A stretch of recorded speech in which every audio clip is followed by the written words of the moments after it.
Habitando el vacío. Un programa de psicología para que te interrogues, te cuestiones y así decidas cómo quieras habitar tu vida. Siempre construyendo en la dirección real de tus sueños. Dirige y presenta Irene Poza.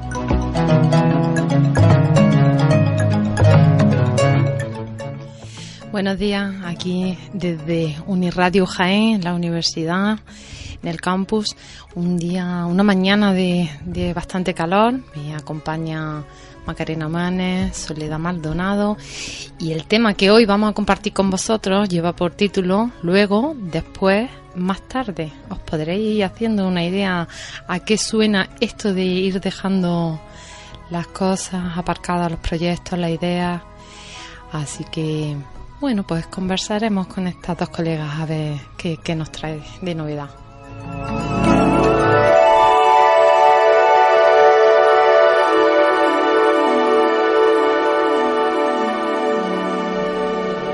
Bueno, pues ya conocéis a Macarena Manes. Ella es licenciada en psicología, forma parte de la Escuela Reencuentro aquí en Jaén, tiene su consulta en Úbeda y también aquí en Jaén. Y a mi izquierda tengo a Soledad Maldonado, ella es terapeuta Gestalt, experta en grafopsicología. Y bueno, chicas, buenos días. Buenos días, Irene. Bueno, nos he contado que Sole también colabora aquí en Jaén, tiene su centro que se llama Más en Granada.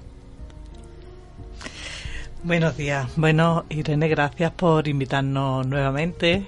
Después de esto ya forma parte de vosotras.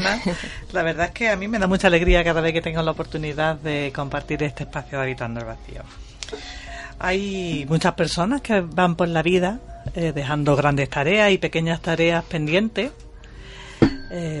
La palabra procrastinar, tan difícil de pronunciar, viene del término latino procrastinare, que a su vez deriva del término griego kras, que significa mañana.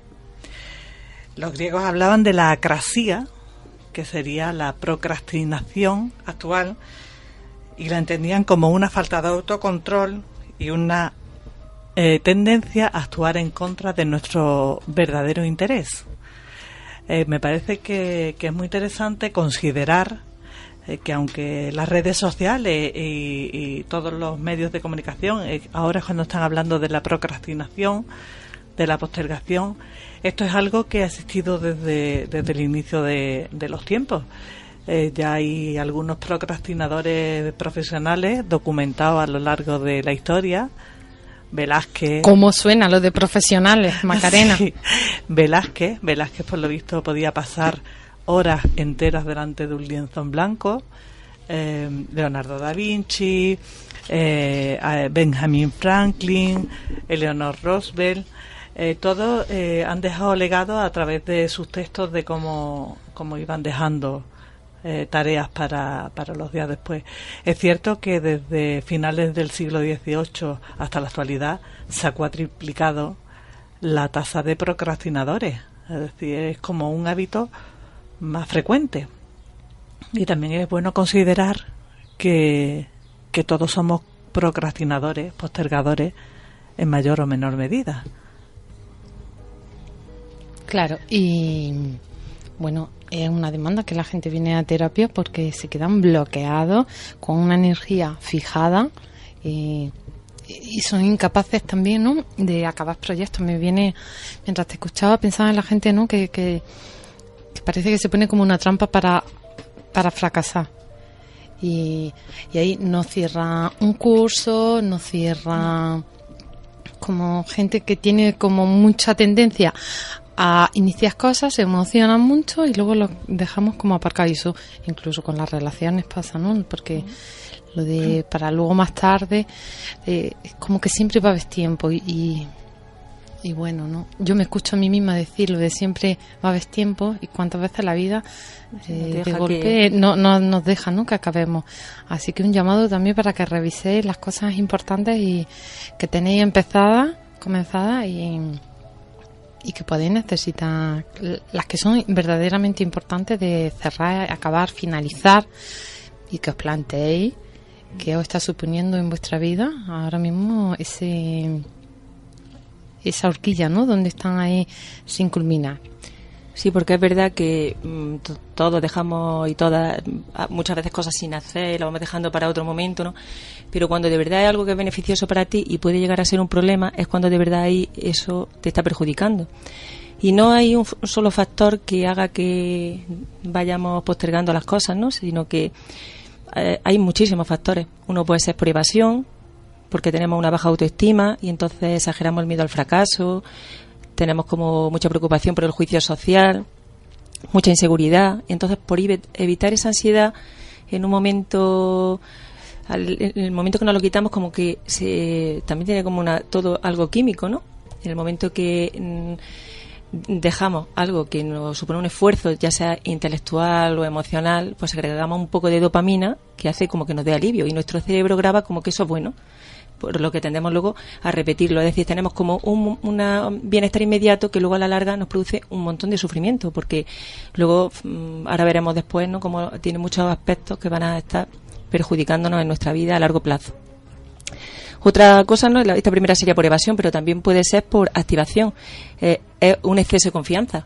Pensamos que esto lo domino yo, no pasa nada, y lo dejamos hasta el último momento, cuando ya cualquier imprevisto, por ejemplo en un examen, que el día de antes se nos vaya la luz, nos deja que no podemos a lo mejor estudiar, ¿no?, un examen, ¿no? Me acuerdo de mi hija un día que se bajó en mi casa una farola de la calle por un tema de esto, ¿no? Me hacía gracia cuando... ¿Cómo que se bajó? Explica eso. Sí, pues llegaba el día del examen, era el día siguiente y se fundió la luz, que por eso que este ejemplo me parecía como significativo, ¿no? Y entonces se bajó a la farola de la calle para poder estudiar el examen del día siguiente. Es como exceso de confianza, ¿no? Crees que en un día pues vamos a poder... Entonces le damos poca importancia. Otro también podría ser por indecisión, ¿no? ¿Cómo lo puedo hacer mejor? Y al no saberlo, pues lo vamos aplazando, como buscando alguna manera en la que lo pueda hacer mejor. Pero todo eso muchas veces forma de buscar excusas, autoengañarnos, o no poder aguantar la ansiedad que nos da ponernos a hacer algo que es importante. También puede ser ante algo que nos cuesta trabajo, entonces huimos de esas sensaciones porque nos supone un esfuerzo.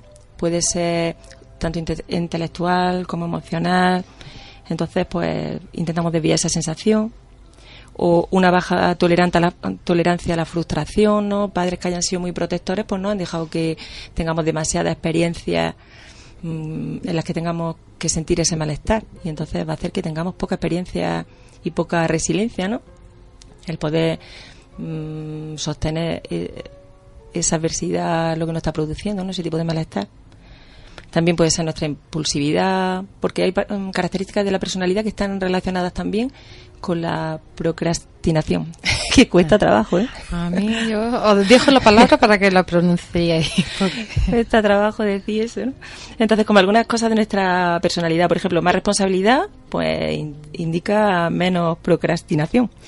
Mayor impulsividad y distracciones, pues también la aumentan.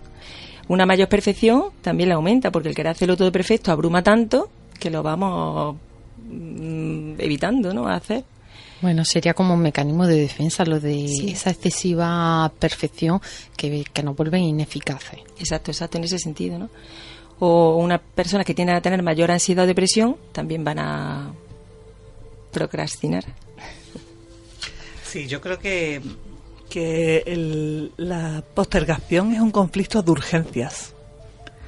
Es confundir la urgencia de una tarea con la urgencia de posponer. Es decir, en la postergación hay una urgencia en dejar de hacer lo que hay que hacer. Y una urgencia, muchas veces, en llenar de actividades alternativas la postergación, la demora. Es decir, en la medida en que una persona sea capaz de llenar con muchas actividades irrelevantes, actividades satisfactorias, actividades agradables, el tiempo que le queda libre después de postergar, en la medida que vaya haciendo eso, la postergación se va a repetir con más frecuencia.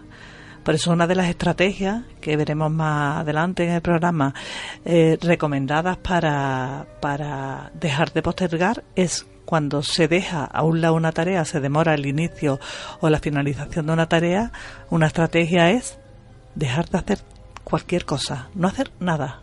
Es decir, entregarse al vacío. y no estoy haciendo esto, pero mi voluntad es que si no hago esto, no hago nada. Parece un poco loco, parece un poco descabellado el que cuando no queremos postergar una actividad, no hagamos, o cuando decidamos postergar, mejor dicho, una actividad, posponerla, decidamos no arreglar. Yo me acuerdo que yo tenía un amigo cuando estudiaba la carrera, que cuando llegaba la época de los exámenes, además tardó 11 años en terminar una carrera de 3, estaba haciendo una ingeniería, un peritaje entonces, y tardó 11 años en terminarlo. Arreglaba todos los electrodomésticos de su casa cuando se acercaba la fecha de los exámenes y decía, si tengo ahora radiocassette abierto, ¿cómo voy a dejarlo? Ni examen ni nada. Yo tengo ahora que arreglar esto. O si tengo el despertador, ¿cómo voy a preparar el examen si tengo el despertador con todas las tripas fuera? Que tiene que ver con una falsa ilusión de a qué le doy prioridad. Claro. Así hago una lista inmensa y las cosas que eran importantes están en última prioridad. Como por ejemplo, ¿cuántas personas priorizan? Por ejemplo, ve las 15.000 temporadas de Juego de Tronos anteriores para ponerse al día para la temporada actual. Es decir, en plena época de preexámenes, aparece de repente una nueva temporada de Juego de Tronos y hay que repasar todos los capítulos anteriores. Y hay muchas personas que están repasando capítulos anteriores. Pero es curioso cómo nos quita la ansiedad, ¿no? Porque yo recuerdo cuando hice la prueba de acceso a la universidad, creo que nunca he leído, tenía como la lectura que descansaba de estudiar, que al final era como más grande, ¿no? Tengo una amiga, Coba, ¿no? Que en Madrid, le mando un saludo de aquí, siempre dice, cuando me estaba preparando el mes de la carrera, me confeccioné un traje de chaqueta, dice que yo no cosía nunca, es como que nos buscamos una actividad alternativa que parece que ahí descansa la mente, pero bueno, hay que saber manejarse en eso, porque si no, en vez de descansar... El darse pequeño, fragmentar las tareas que son, que postergamos, que tendemos a postergar, fragmentarlas y darnos pequeños reforzadores a la finalización de cada una de esas fases es importante, porque nos vamos reforzando y vamos alternando el yin y el yang, lo bueno y lo malo, lo tedioso con lo divertido. Eso no es lo mismo, en ratitos sueltos ir leyendo como para descansar, no es lo mismo que quedarse enganchado en vídeos de YouTube y ver uno tras otro. Claro, por eso es importante como ir quitando también los estímulos, ¿no? Voy a apagar la tele o voy a tener el móvil en avión un rato, ¿no? Porque parece que no, pero más estímulos, sobre todo. Me gustaría leer un texto que me ha hecho mucha gracia cuando estaba con este tema, ¿no? Se llama No paro. Dice, buenos días, me digo frente al espejo. Hoy voy a limpiar y organizar mi casa. Parece una leonera. Recogiendo algunas camisetas del suelo, pienso que va a ser mejor aplazar esta tediosa actividad para otro momento y emplear el día de hoy en leer un poco. No voy a terminar nunca ese libro si no le dedico tiempo. En el sillón de lectura, donde entra la luz perfecta para dedicarse a esa tarea, me siento extrañamente inspirado. Tal vez debería escribir algo. Con el folio en blanco sobre la mesa, dispuesto a crear algo sublime, recuerdo que hace una eternidad que no reviso mi correo. Puede que tenga algo urgente que atender. El ordenador tarda en abrirse. Así que, mientras tanto, concluyo que la mejor opción va a ser cocinar, ya que si el menú que elija hoy requiere dedicarle algunas horas, no voy a disponer de ella. Buscando recetas, finalmente he decidido comer algo precocinado. Así tendré un hueco para llamar a mi hermano. No sé nada de él desde hace varios meses. Marcando su número, deduzco que es mala hora. Seguro que ya está sentado a la mesa. Tras la siesta, será el momento de hacer esa llamada. Ahora dibujaré algunos bocetos para adelantar trabajo, ahora que me sienta más relajado. Sobre la mesa de dibujo, no creo que este sea un buen planteamiento. Mañana dispondré de tiempo suficiente. Ahora me dedicaré a preparar una cena exquisita, que hoy puedo. Me apetecería un pescado acompañado de un buen vino. El problema es que la nevera está vacía. Ayer olvidé hacer la compra. Así que pediré una pizza mientras veo la televisión. Frente a ella caigo en la cuenta de que los programas que emitirán hoy no son de mi interés. Escuchar la radio en la cama será una buena opción. En la cama, agotado del trajín del día, apago la luz y me digo, merezco un descanso. Buenas noches. Veo como que es un ejemplo. Felicito también a mi hermana por este texto, que es la que lo ha escrito. Se llama No paro, porque venía perfecto a este tema, ¿no? Fantástico. Es como quitar. Y a mí me iba entrando un agobio conforme se iba escuchando esa recopilación de tareas. Impresionante. Sí, es increíble. De tareas inconclusas. Todas. Desde y luego no ha parado en todo el día de hacer cosas que no hacía. Es como, me parece muy interesante, ¿no? La sensación de fracaso que produce eso. Si se toma conciencia de lo que estamos haciendo cuando estamos procrastinando, sí es cierto que hay una sensación de fracaso. Es cierto que la procrastinación siempre sigue como un ciclo, y en este ciclo de la procrastinación está por un lado la fase de, así como a nivel general, la incomodidad, luego está la excusa y luego la distracción. Después de la distracción nos lleva otra vez a la incomodidad, y esa incomodidad podemos salir sosteniendo la incomodidad y haciendo realmente lo que tenemos que hacer, o bien volviendo otra vez a la excusa y volviendo otra vez a la distracción. Ese texto que acabas de leer, Sole, es un texto lleno de excusas, y un texto en el que parece que lo único productivo que decide esa persona es descansar. Es decir, lo único que determina qué va a hacer, que finalmente hace. Hablar de que la procrastinación es pereza tampoco es justo, porque ocasiona mucho cansancio. Para nada. Son cosas diferentes.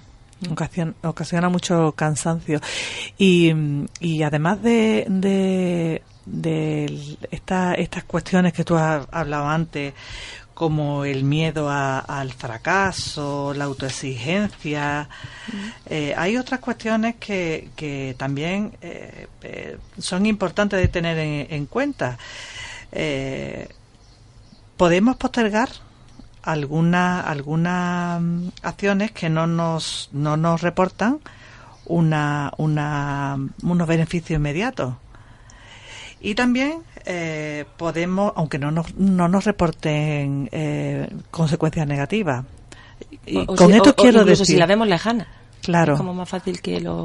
por ejemplo, estamos hablando de el establecimiento de hábitos. Algunas veces el establecimiento de hábitos es una tarea en sí mismo. Es decir, voy a dedicarme a escribir mi tesis, voy a dedicarme a ir al gimnasio, voy a ponerme en forma, voy a empezar una dieta y voy a perder los 10 kilos, los 15 kilos que me faltan, o los 3 kilos que me faltan. Es decir, si lo dejo para el lunes, ¿cuántas dietas empiezan los lunes? Bueno, porque esto parece que indica un ciclo, ¿no? Es como la incomodidad, la excusa y la distracción que me pongo. Exactamente. Porque la persona de ahora no es la del lunes. Por eso... No, y porque no supone unas consecuencias negativas inmediatas. Es decir, sí tiene como unos beneficios inmediatos, pero las consecuencias negativas son a largo plazo, y ahí se pierde como una interpretación de cuáles van a ser las consecuencias negativas, los perjuicios a largo plazo. Claro, pero es lo que decía yo antes, ¿no? Ese momento en que sientes ese alivio tan grande es como lo que se te queda grabado, ¿no? Para que se pueda repetir otra vez. Es decir, me he quitado esto, busca alivio. No te estás dando cuenta que el alivio que estás sintiendo ahora, pues mañana o pasado, cuando te toque la tarea que estás dejando de hacer, ¿no?, pues te va a ocasionar. Y luego no solo eso, es que luego empezamos con las rumiaciones, ¿no? Como yo veía como las consecuencias de hacer esta acción, ¿no? Es como te va a dar mucha ansiedad porque no acabas la tarea, nos va a afectar a nuestro estado de ánimo y emocional, puede tener incluso que nuestro rendimiento laboral o académico baje, puede también tener consecuencias económicas, por ejemplo, no vamos a pagar esto y van a venirnos luego con recargo, son todo lo que evitamos, ¿no? Va a aumentar que nuestra autoestima cada vez sea más baja, nuestro sentimiento de culpa, ¿no?, que va a empezar con las rumiaciones de no estoy haciendo esto, que nuestro sentimiento de incapacidad, ¿no?, va a aumentar el malestar con nosotros mismos, con la sensación de no ser capaces, no ser válidos, va pues también a disminuir nuestra confianza y nuestras capacidades.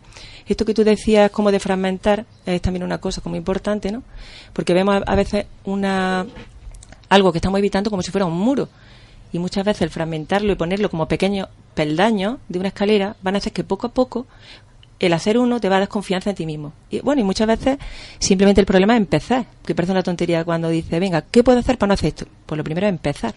Empieza, aunque sea 5 minutos. Sí, lo que pasa es que, por ejemplo, en el caso de la procrastinación, decirle a una persona, hazlo ya, puede ser tan negativo como decirle a una persona con una depresión clínica, sí. anímate. Sí, no lo digo en ese sentido, sino en el sentido de ponerte, en vez de una cosa tan grande, como una meta muy pequeña y que empieza a hacerla. Ese pequeño peldaño que ya has subido te va a dar fuerza para seguir subiendo otro peldaño. No es lo mismo ver un peldaño y ir mirando peldaño a peldaño que ponerte abajo de la escalera y mirar a dónde tienes que llegar y creer que tienes que hacerlo en ese mismo momento todo. En ese sentido. Os escucho y pienso, como siempre, en las cosas que nos vienen a terapia, ¿no? Y mi mente hace así como recopilación, ¿no? De la escena en los momentos que sale este trabajo y se pone ahí en sala. Y realmente yo observo que muchas cuestiones son porque no están como acordes a la intención, a la motivación de la persona. Sí, y ahí revisar eso también es curioso, porque mucha gente igual empieza como proyectos para las otras personas, para la sociedad, para que digan, para el valor. Bueno, pues si soy ahora máster en tal... y claro, no lo está haciendo para ellos. O gente que empieza carreras también porque para su sistema familiar es lo que le gustaría que cuando se revise, se pone acorde la intención, el objetivo, si tiene que ver tanto con la persona o no, de golpe se desatasca ahí como la energía y la persona puede como hacerlo, pero es dificilísimo cuando no está acorde la intención y la motivación en la persona. Sí. Y a veces creemos que sí, que realmente que estoy muy motivada, que me gustaría que mi madre me diga qué bien que has podido hacer eso, pero era la motivación de mi madre, no mía. Pero también entra en conflicto la motivación con la voluntad, que creo que no es lo mismo. Tú puedes tener mucha motivación para hacer algo, una motivación incluso interna, intrínseca, que no sea una motivación que venga de mamá o una motivación social extrínseca, tú puedes tener una motivación interna. Y sin embargo, te falta como voluntad, que me parece que la voluntad y la motivación no es lo mismo. La motivación es como esa fuerza que te lleva y la voluntad es las riendas que tú coges. Yo creo que tiene mucho también que ver con el interés, con lo que te interese y te haga... Para un momento, Ángel, queda saludado, que me están escribiendo desde París, que me están escuchando, me dice salúdame. Pues Ángel, queda saludado. Continuamos. No lo dejes para después. Ha sido un buen momento para hacerlo. Has visto que yo no soy chica de dejar las cosas para después. No postergar. Bueno, a mí me gustaría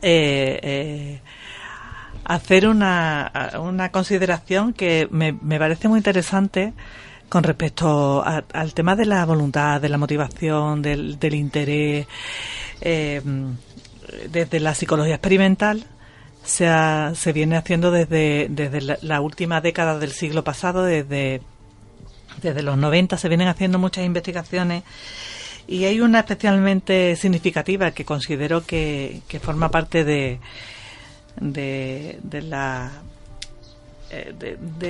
proceso decisional en el que entramos a la hora de elegir si postergamos o no postergamos. Hay un psicólogo experimental que norteamericano judío, que se llama Kahneman, que propone entender la toma humana de decisiones partiéndola en dos sistemas principales. Por un lado estaría el sistema 1, el primer sistema, que es un esclavo de las emociones, que actúa rápida, impulsiva y automáticamente, con poco o ningún esfuerzo y sin un control voluntario. La mayoría de nuestros juicios y decisiones, lo que es automático, son obras de este sistema. Es decir, no pasamos por ningún filtro, vamos más como encaminados a la búsqueda del hedonismo. No nos permiten desenvolvernos de forma razonable en nuestra vida práctica. Es decir, a niveles prácticos, el sistema 1, este sistema que nos conduce desde la emocionalidad, desde la improvisación, desde atender al emergente, es como, siempre que lo hagamos de forma consciente, tendría más sentido. Pero también genera, al dejarse llevar un poco por la emocionalidad y por la impulsividad, genera también algunas decisiones erróneas. Y frente a este sistema estaría el sistema 2, que funciona como un agente racional que se concentra con esfuerzo y atención hacia las actividades mentales que así lo demandan. Es decir, es la loca de la azotea pensando, la cabeza pensando lo que me interesa, lo que me conviene, lo que es razonable. Cuando entra en juego este sistema 2 está fastidiando al sistema 1. El sistema 2 empieza como a decirle al sistema 1, no es tu momento. Y ahí entra el conflicto. El sistema 1 se siente traicionado. Estoy haciendo como una personalización de los dos sistemas. El sistema 1, el más emocional, se siente traicionado por este sistema 2, que en Gestalt le llamamos el perro de arriba. Se siente traicionado y entonces entra el conflicto. ¿Qué ocurre? Que cuando el perro de arriba, este sistema 2, el padre, el super yo, toma más fuerza. Estamos hablando de instancias que desde la psicoterapia humanista tienen sentido también en la psicoterapia experimental. Es decir, en la psicología experimental se habla de sistema 1 y sistema 2, y los gestaltistas, por ejemplo, hablamos de perro de arriba y perro de abajo. Cuando entra en conflicto, en función de qué perro gane, si gana el perro de arriba o el perro de abajo, elegiremos. Que uno te da caña y el otro te da permiso. Exactamente. Entonces, si nos damos permiso, entraremos en toda esa postergación. Si atendemos al perro de arriba, al padre, no nos saldremos de la línea establecida. Y también hay un riesgo como de huida, porque ahí también estaría, en ese sistema 2, en ese perro de arriba, también estaría toda la autocrítica negativa, no vas a ser capaz, o esto lo tienes tú de sobra. Sería en su parte positiva, como que... Claro, sería que como integrar los dos sistemas, ¿no? La decisión adecuada sería integrar los dos sistemas, integrar la parte emocional, la parte niña, la parte más lúdica, integrarla con la parte más adulta, más consciente, más espontánea, más orientada. Y sería lo ideal en la toma de decisiones, y sería lo que nos alejaría de la postergación. Me gusta mucho una frase de Kahneman que dice: aunque tenemos una sola mente, no tenemos una sola forma de decidir. Podemos decidir desde el sistema 1, desde el perro de abajo, o podemos decidir desde el sistema 2, desde el perro de arriba, desde el niño o desde el padre. Pues ya que hablas de sistemas, yo estaba leyendo a un autor que han hecho unas investigaciones sobre este tema, que se llama Paul Graham, y decía que esto era imposible de curar, que no importa lo que estás haciendo, en el momento que estás haciendo algo, dejas de hacer todo lo demás. Y decía que la pregunta no es cómo evitar procrastinar, sino cómo encontrar la manera de que cuando pospongamos algo sea de una forma útil y sana para nosotros. Entonces decía, cuando dejas de hacer una cosa, ¿qué haces? Y entonces hablaba de 3 cosas. Una es no hacer nada, otra era hacer algo menos importante, ¿no? Que aquí hay otro autor que habla como de la estrategia de la dilación estructurada, que es como ponerte a hacer como una lista de objetivos, priorizando, y aunque no haga el primero, que es el que va a poner como que evita, pero haga de una manera que sea muy muy productiva. Entonces estás haciendo muchas cosas que son beneficiosas para ti, no estás como perdiendo el tiempo, sino que estás haciendo cosas que también entran dentro de tu lista de prioridades de manera estructurada, aunque estés evitando la más importante, que es la que más como te cuesta trabajo hacer, ¿no? Y luego habría otra que era cuando deja de hacer algo, pero hace algo que es aún más importante, y que eso sería como algo también muy beneficioso. Entonces esto como me hacía un poco de gracia al... Claro, sería como el conflicto de la urgencia, ¿no? Sí, porque ahora si vemos un poco qué podemos hacer, ¿no? Que muchas veces también venga, ¿qué hacemos para no postergar? Como sociedad estamos como en permanente urgencia, estamos tomando como un modo interno que estamos todos como que parece que se está volviendo crónico. La urgencia de presentar, no sé, todo, ¿no? Actividades, y la gente está muy angustiada, o estamos muy angustiados por esto. La omnipresencia de querer estar en todo. Es impresionante, y solapamos unas actividades con otras, y uno entra en algo que se puede desbordar.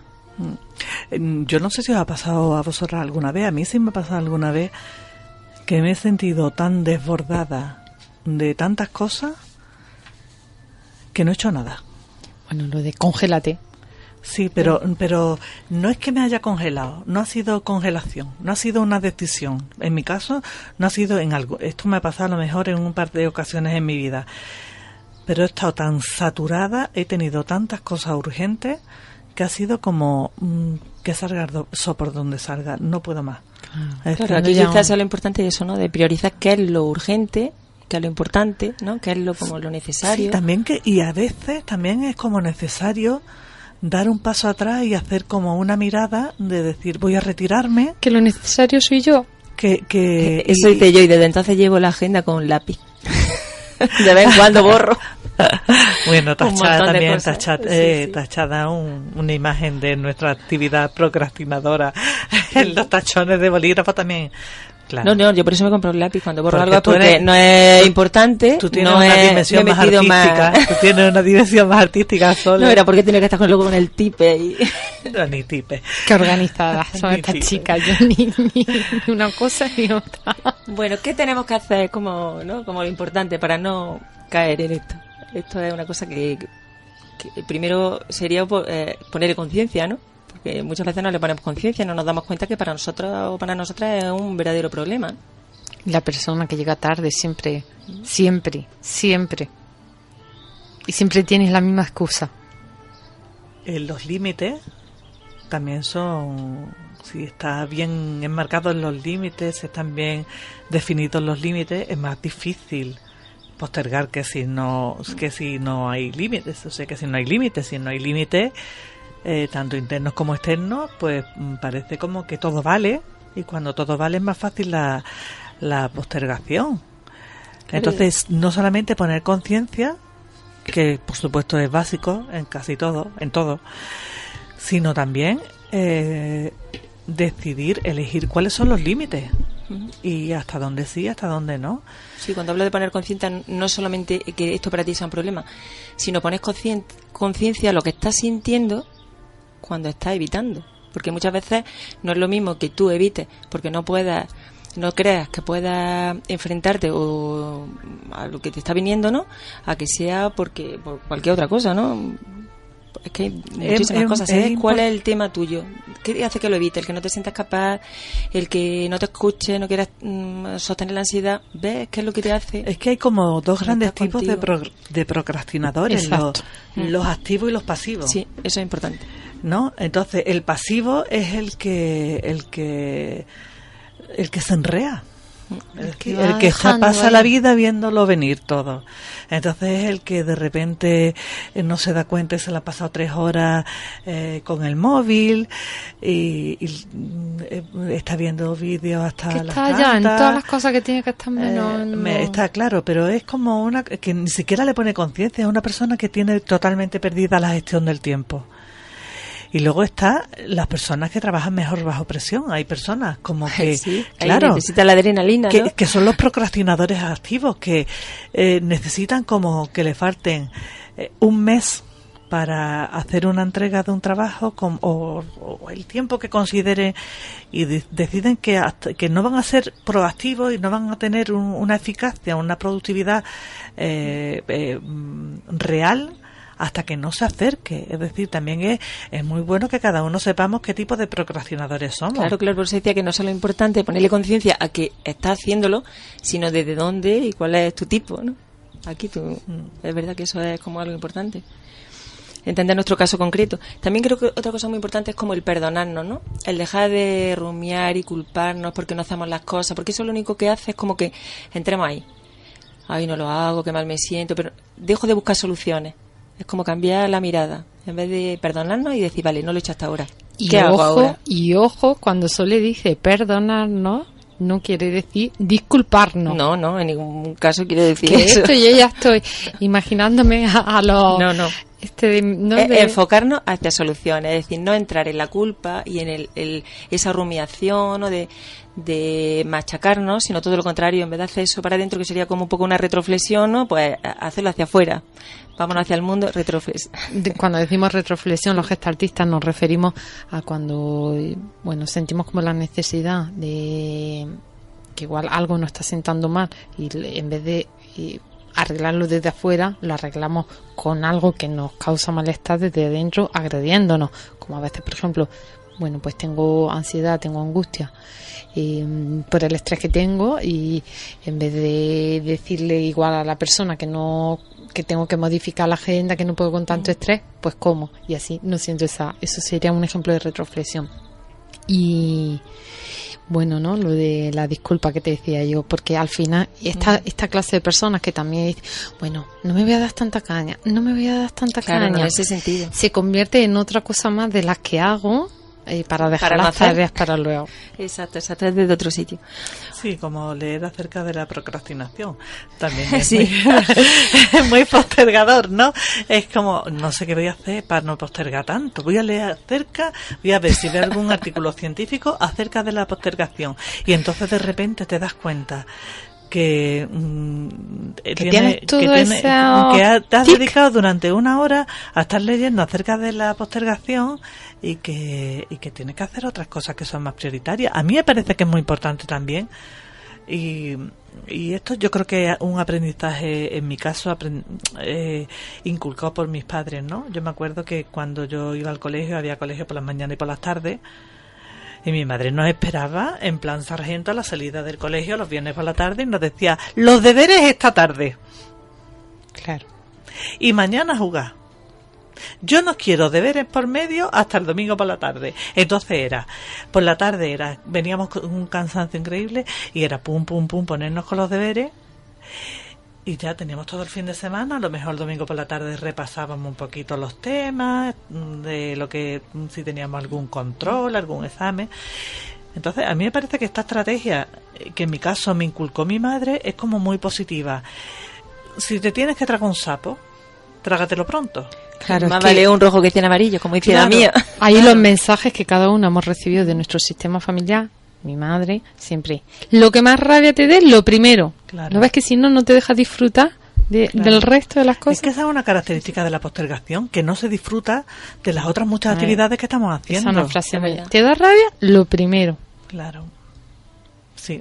¿Qué mensaje hay en tu casa? Eso Sole. es, más vale un rojo que 100 amarillos. Ah, Es no lo había decir, escuchado yo nunca. te pones y lo haces, más vale un rojo que 100 amarillos hasta que tú haces el rojo, que luego encima además lo tienes que hacer, ¿no? Porque es algo que es importante. Luego si empezamos, por ejemplo, tenemos que hacer algo y empezamos con un paso más pequeño, pues podemos conseguir tener más confianza. En el curso de hipnosis que estamos haciendo ahora, pues nos decía el profesor, nos ha dado una cosa, ¿no? Como para ver si la persona es fácil de hipnotizar o ¿Qué no. fecha tiene el curso de hipnosis? El 8 y el 9 de junio. Tenemos Allí el en curso Granada, en ¿no? Granada, sí. Entonces, esta es la segunda parte del curso. Pero nos decía que tenemos que ver si la persona es fácil o difícil de hipnotizar. Si nos sale que es fácil, lo hacemos. Porque eso va a hacer que no nos frustremos y cojamos confianza. Si cogemos y empezamos a hipnotizar una persona que en el test nos sale que es muy difícil, vamos a frustrarnos y ya no vamos a querer seguir profundizando. Entonces, como parece que el que tú vayas cogiendo, por eso decía lo importante de ir, tengo que hacer esto, pues venga, voy a dedicarle este tiempo, organizarnos. Muchas veces falta también de organización, que no sabemos organizarnos. Sí, hay algunas personas que tienen como la propuesta. Hoy nos está escuchando mucha gente de todas partes. José María Cales, le mandamos desde Jaén también un beso. Saludos. A Madrid. Saludos. Sí, estaba comentando que hay algunas personas que como estrategia para evitar la procrastinación empiezan a hacer la agenda al revés. Es decir, empiezan desde la última hora del día y empiezan a programar desde lo menos importante, de lo menos significativo a lo más significativo. Es decir, ¿qué es lo menos urgente, lo menos importante que tengo que hacer en el día? Vale, pues esto lo hago a las 8 de la tarde. Y es como en sentido inverso. Es decir, sería como tragarse el sapo al principio, pero con la sensación de uy, cuántas cosas facilitas tengo programadas desde antes, ¿no? Y al final, bueno, pues ya está, venga. Pero sé que luego va a venir esto, luego va a venir esto, luego va a venir esto, que es mucho más gratificante, más satisfactorio, que me produce más bienestar. Entonces, pues, hay como varias estrategias, ¿no? Yo creo que hay tantas estrategias para salir de la postergación como Si lo tipos primero de es postergadores. Sí, hay darme cuenta y estar dispuesto, ¿no?, a poner la voluntad esta que tú antes apuntabas. Sí, hay una muy graciosa que decía, leyendo cosas, nos decía 5 minutos de responsabilidad, 5 minutos de postergación, 10 minutos de responsabilidad, 10 minutos de postergación, 15 minutos como ir ampliando el tiempo, pero haciéndolo con conciencia. Vale, ahora no lo voy a hacer. Yo que soy una postergadora no voy a decir profesional, No, eso era pero una vez, pero amateur, ya amateur, yo es no decir, siento yo eso. tengo que ponerle mucha conciencia para no postergar, es decir, yo tengo una disciplina férrea conmigo misma, yo fui tabaquista, yo fui fumadora y yo sigo diciendo que soy fumadora, aunque lleve 20 años sin fumar. Porque yo tengo un control férreo sobre ese hábito. El hábito de la postergación también lo tengo bajo control.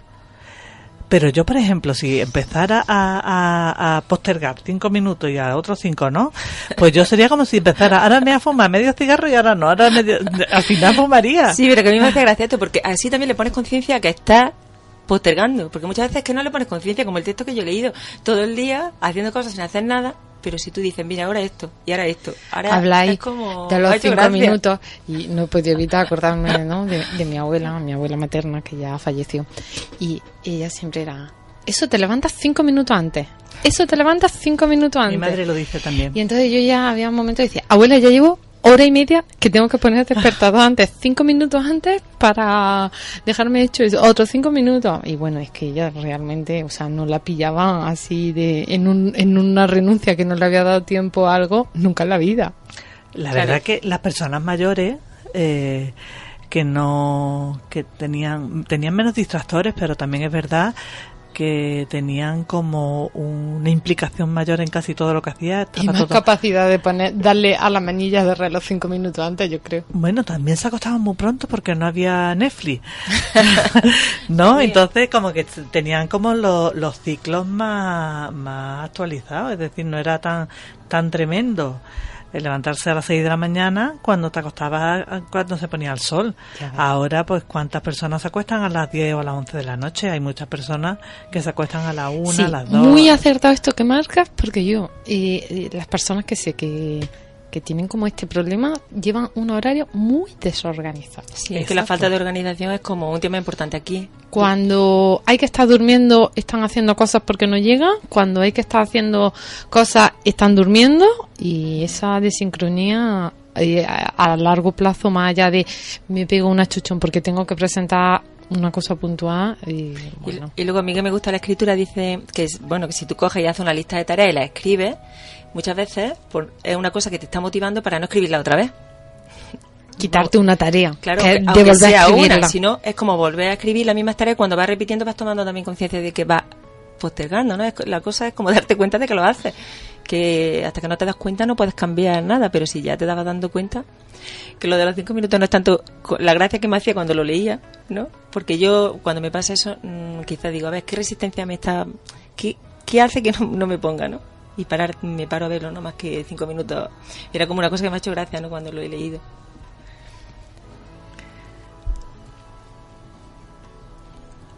Bueno, parece que estamos postergando todas, ¿no? A mí me parece que la mezcla... No, yo estaba este silencio mío, estaba conectándome con lo que me enfada. La gente que hace eso, no puedo evitarlo, o sea, y sobre todo si tengo que hacer algo en coordinación, no puedo trabajar con nadie en coordinación. ¿Qué hace eso? Me enfada profundamente. Es que normalmente postergamos las cosas individuales. Es raro que se haga tanto cuando es en grupo. También tiene que ver el compromiso, ¿eh? Sí, el compromiso grupal y el compromiso con el otro. Cuando una persona está comprometida con un proyecto, lo prioriza. Y el compromiso del que ya hablamos en otra ocasión, yo creo que también no solamente la responsabilidad de hacer cada uno su parte, sino también estar comprometido con un proyecto grupal o con un proyecto de equipo. Me parece que eso es muy importante, ¿no? Es verdad que provoca enfado y provoca rechazo. Es decir, que cuántas personas que no hacen su parte dentro de plazo se quedan como fuera de proyectos y no cuentas con ellos. Sí, es que nunca no saben nunca si están, si van a estar, si no van a estar en el último momento. Una no disponibilidad, ¿no? El no estar disponible, el estar disponible también es una tarea, ¿no? Es una tarea como el estar habituado, el estar motivado. Yo creo que eso son tareas en sí mismos y estar disponible también lo es. Y cuando tú no estás disponible para el otro, en el otro se produce una sensación de frustración y de enfado. A mí me parece que la mezcla explosiva de la procrastinación es una tarea incómoda y una persona impulsiva. Bueno, que dicen que está muy relacionado, ¿no? La persona impulsiva y que se distrae mucho. Exactamente. Como la persona impulsiva parece que es como el que llega tarde. ¿Por qué llega tarde? ¿Cuántas personas hay que se empiezan a arreglar con mucha delación, pero al final es como que se distraen con algo que sucede a última hora? Y no es que no hayan empezado a arreglarse con tiempo suficiente, sino que se distraen. A mí me viene mucho siempre la imagen de la persona que entra en el mecanismo neurótico de la deflexión, ¿no? Que cuando está a punto de entrar en contacto con su necesidad, hace como un movimiento de sabotaje, de boicoteo, por el que no entra en contacto con su necesidad, con la satisfacción de su necesidad. Entonces este sabotaje me parece que tiene mucho que ver con la impulsividad y con estas distracciones de última hora, esta depresión, irse por las ramas. Sí, que hay mucho también de poca escucha, muchas veces. Claro. Y hay mucha gente también como que sufre mucho por este tema, porque se culpa mucho de que no consigue lo que quiere, y es verdad que hay en casos que de verdad yo veo como que se sufre muchísimo. También digo que la gente que no puede hacerlo sola, pues también un apoyo terapéutico a veces es importante. En los casos, yo veo casos que hace falta. Sí, incluso hay personas que son postergadoras hasta con la propia terapia. Bueno, yo pacientes tengo que declararme poco tolerante con la postergación. Con la postergación, con las personas que hacen eso. Me voy sintiendo así. Pero pensamos cuántos pacientes tienen como... Yo pienso en muchos pacientes que he tenido a lo largo... que hasta que hemos trabajado eso, ¿no? Pacientes que tienen como la tendencia siempre a aplazar la cita a última hora. ¿Cuántas personas hay como, mira que no voy a poder, porque es que resulta que es que mañana tengo médico, mira que no voy a poder, porque es que resulta que sí, que te avisan con el tiempo que está en el encuadre, que te avisan con el tiempo que está acordado en el encuadre terapéutico, pero que finalmente están haciendo como una conducta como de no entrar en el proceso, ¿no? Como no entrar en la atención, en el cuidado a sí mismo. Y me parece que eso es muy muy interesante también contemplarlo en terapia, ¿no? Y trabajar eso en terapia.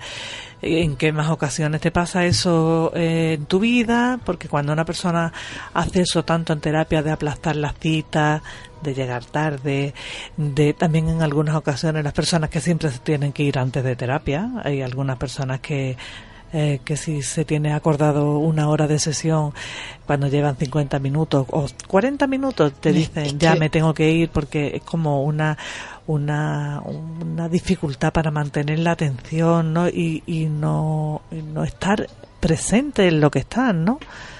Es que es muy interesante, ¿no? El tema de es que las personas cuando te van aplazando la cita de terapia ya están hablando de su propia forma de aplazarse a sí mismo.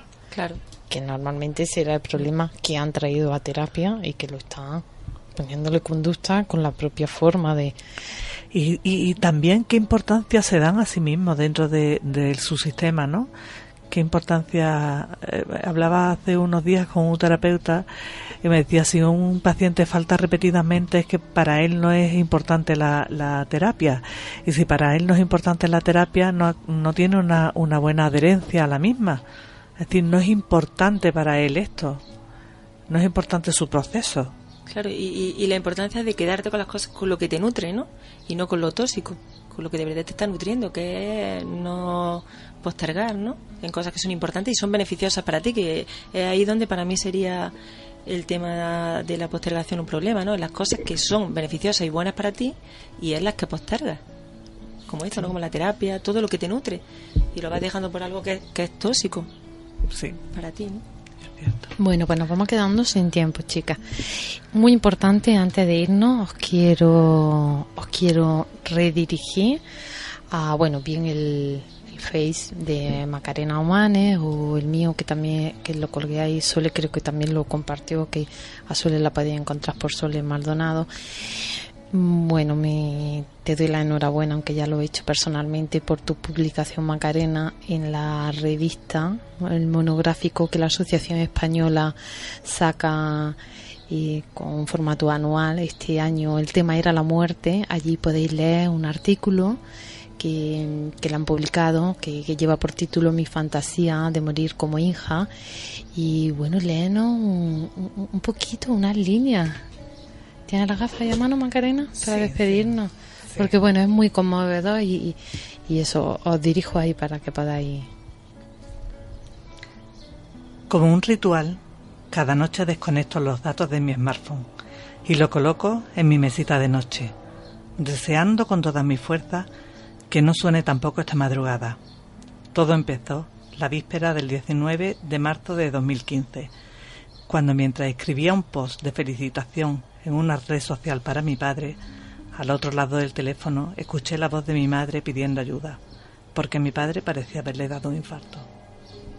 Bueno, pues con estas líneas nos vamos despidiendo. También tiene que ver, ¿no?, con esto que yo abría el programa, de que pensé las cosas que son realmente como importantes, quería hacerlas, sobre todo de cara a las personas, a los padres que en un momento dado no, bueno, pues nos abandonan. No postergar. Mis padres viven todavía, afortunadamente, pero la misma motivación que me llevó a escribir ese artículo es la motivación que me lleva a no demorar ni un solo beso, ni un solo abrazo, ni un solo encuentro con mis padres, porque quizás no haya sido consciente de eso y lo haya postergado mucho en otro momento. Y a partir de cuando ves cercano la partida de tus padres, es cuando empiezas a darte cuenta de que lo importante es el encuentro con ellos y de la importancia que tiene una caricia a tiempo, una sonrisa, un abrazo o una palabra de consuelo. Bueno, lo importante, ¿no?, de tener más presente a las personas y a veces las actividades como están en otro plano, Bueno, y a Claudia, que nos escucha desde Madrid, una amiga que está pasando ahí como un momento de hospitalización, le quiero mandar mucho ánimo. Y bueno, a vosotras, muchas gracias por acompañarme. A José, nuestro técnico, que lo tenemos aquí. Y bueno, con esa presencia silenciosa, pero que no sería posible sin él. Así que agradecerte también cada jueves. Bueno, pues nos despedimos. El jueves que viene nos encontramos.